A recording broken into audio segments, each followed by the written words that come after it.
मैं मोबिन अंसारी अंसारी क्लासेस से एक बार फिर से बीए फर्स्ट ईयर के सेकंड सेमेस्टर के लिए पॉलिटिकल साइंस का इम्पोर्टेंट क्वेश्चन है भारतीय संविधान की विशेषताएं लेकर के आया हूँ।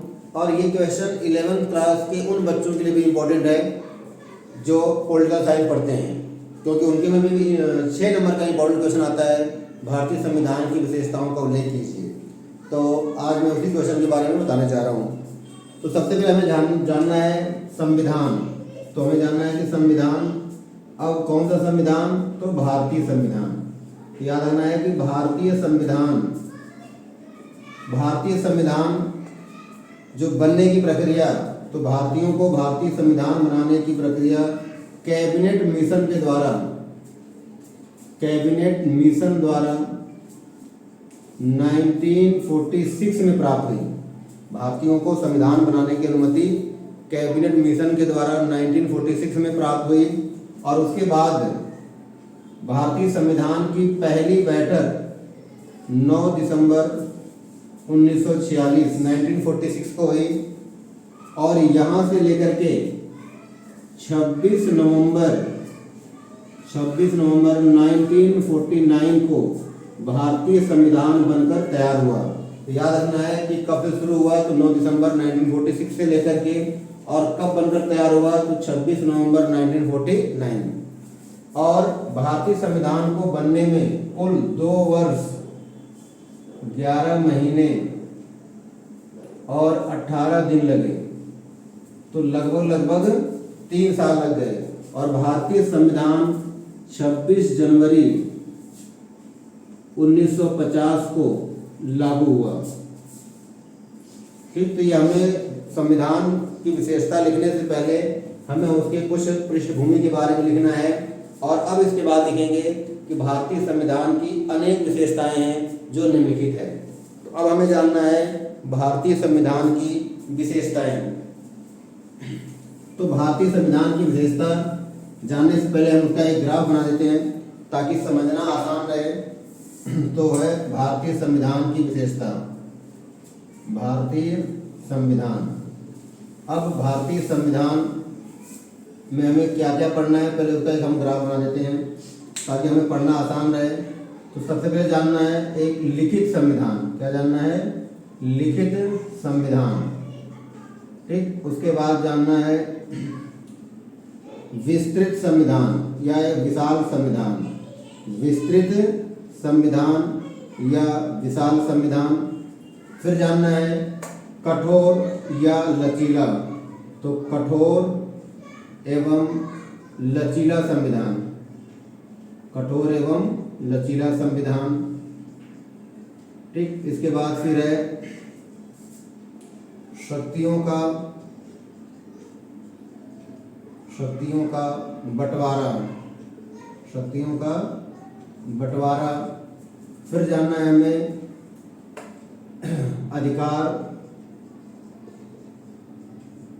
अधिकारों का वर्णन। ठीक, फिर जानना है कर्तव्यों का वर्णन। फिर जानना है स्वतंत्र न्यायपालिका।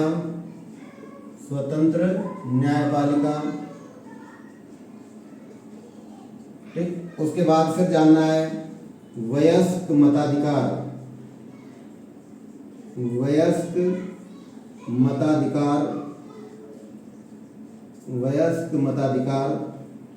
उसके बाद फिर हमें जानना है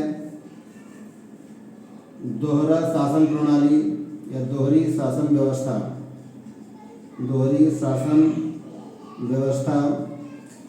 फिर उसके बाद जानना है स्वतंत्र न्यायपालिका हो गया। फिर हमें जानना है इकहरा संविधान।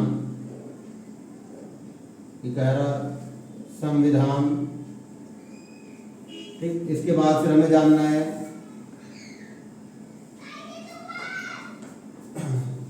धर्मनिरपेक्षता।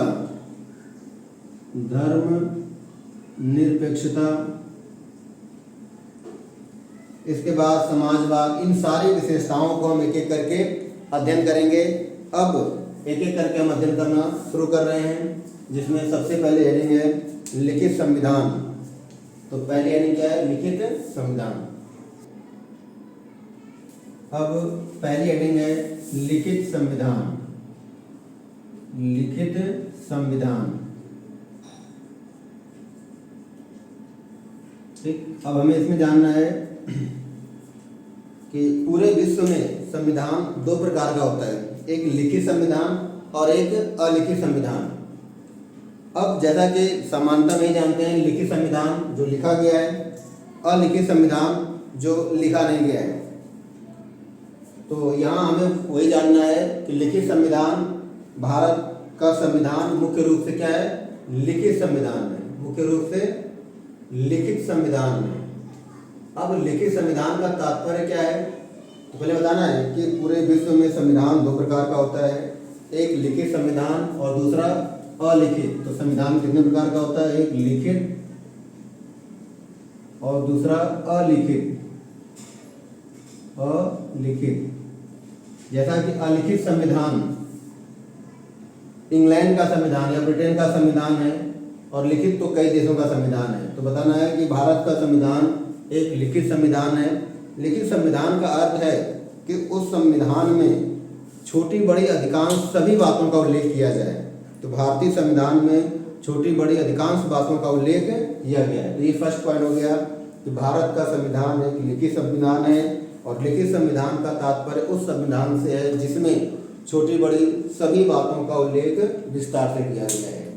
अब दूसरी हेडिंग है विस्तृत या विशाल संविधान। दूसरी हेडिंग क्या है? विस्तृत या विशाल संविधान। विस्तृत संविधान। अब ये जानना है कि भारत का संविधान विश्व का सबसे विशाल संविधान है। क्या जानना है? कि भारत का संविधान विश्व का सबसे विस्तृत या विशाल संविधान, सबसे विशाल संविधान है। सबसे विशाल संविधान क्यों है? तो कहा जाता है एक तो भारत में अनेक धर्म, जाति, वर्ग, संप्रदाय के लोग रहते हैं, और इन सभी लोगों को संतुष्ट करने के लिए विस्तार पूर्वक अधिकारों का, कर्तव्यों का और उसके साथ साथ मूल अधिकारों का, इन सब का उल्लेख विस्तार से करना पड़ा। इसीलिए संविधान हमारा क्या है? विस्तृत है। भारतीय संविधान में 395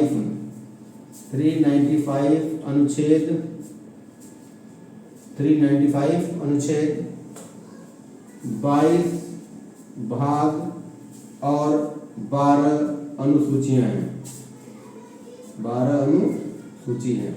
जब हमारा संविधान बनकर तैयार हुआ था तो उस समय भारतीय संविधान में सूचियों की संख्या 8 थी। सूचियों की संख्या कितनी थी? 8 थी। फिर बाद में और परिवर्तन करके सूचियों की संख्या कितनी की गई? 12। तो हमें ये लिखना है कि भारत का संविधान दुनिया का सबसे विशाल संविधान है। इसमें कुल 395 अनुच्छेद हैं, 22 भाग हैं, 12 अनुसूचियां हैं। इन्हीं समूह की वजह से भारत का संविधान क्या हो गया? विस्तृत। और इसी बात को देखते हुए एक विद्वान है सर आइवर जेनिक्स।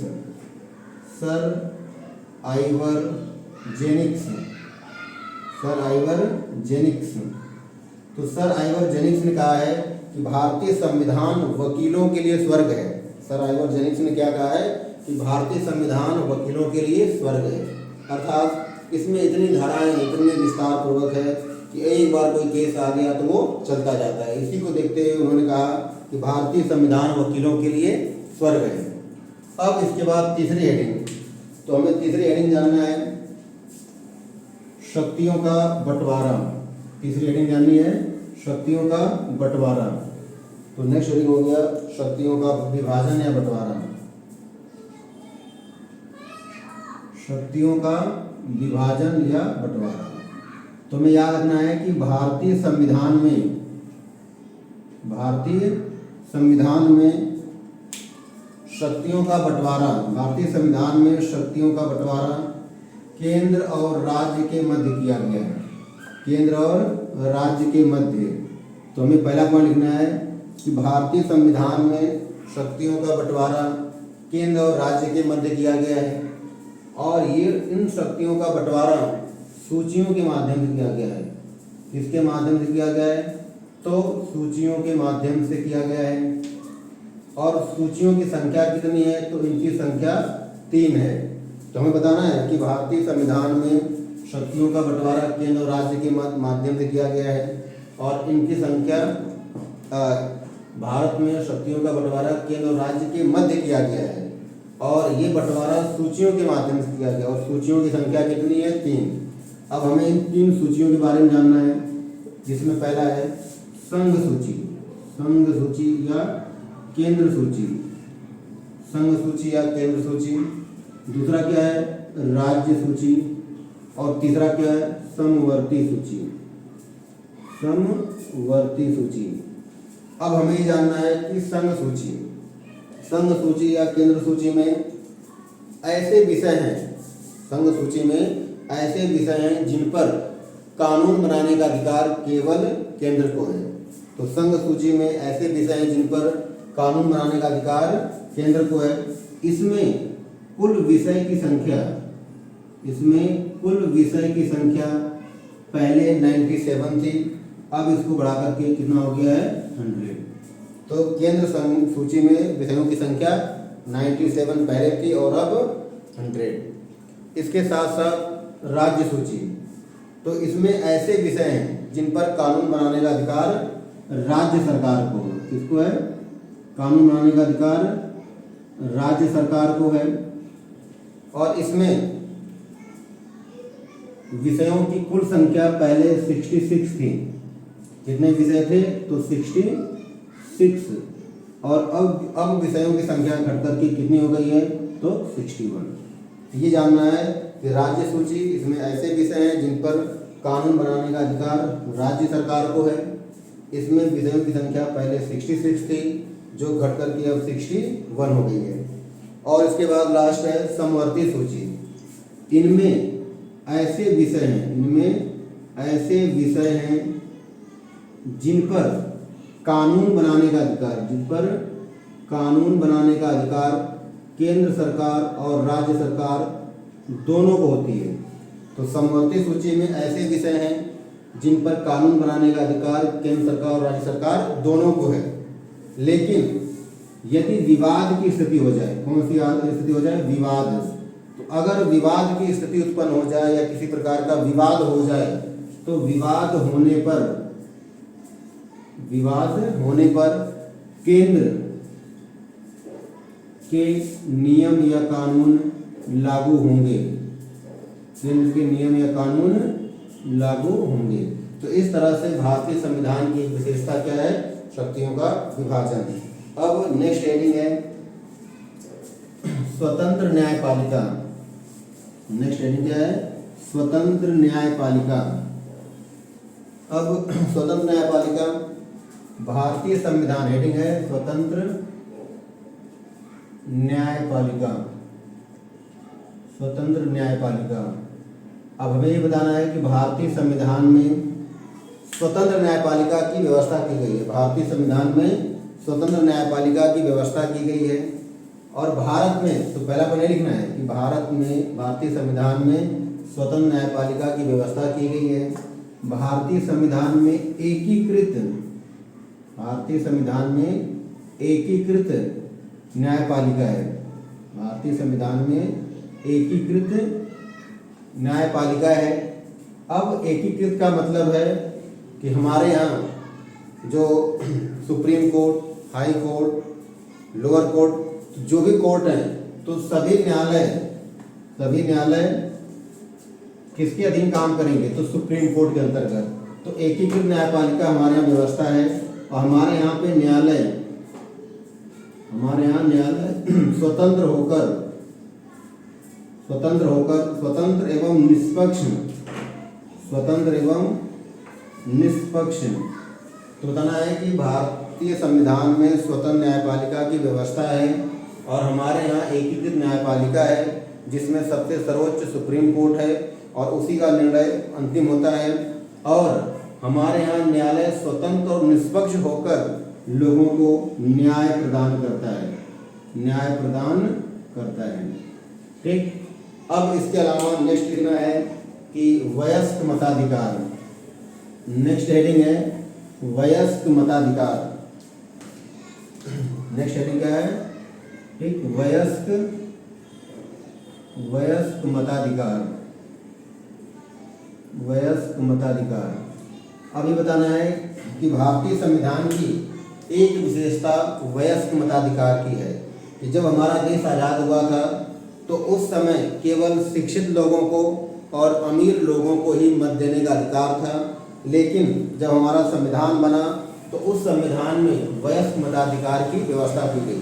तो इसमें लिखना होगा कि आज़ादी से पहले भारत में केवल कुछ विशेष लोगों को ही मताधिकार प्राप्त था, जिनमें से शिक्षित और उसके साथ साथ अमीर लोगों को।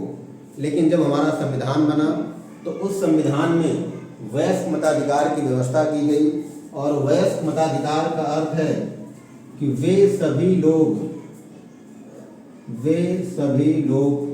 जो वयस्क हो चुके हों, वे सभी लोग जो वयस्क हो चुके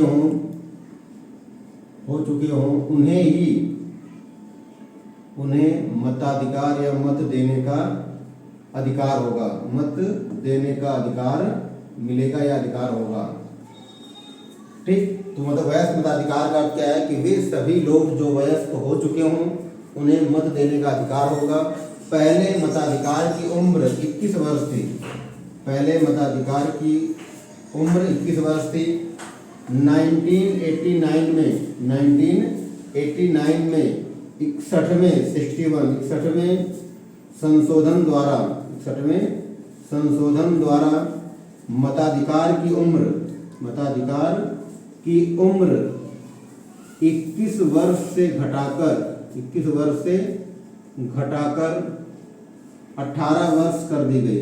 18 वर्ष कर दी गई।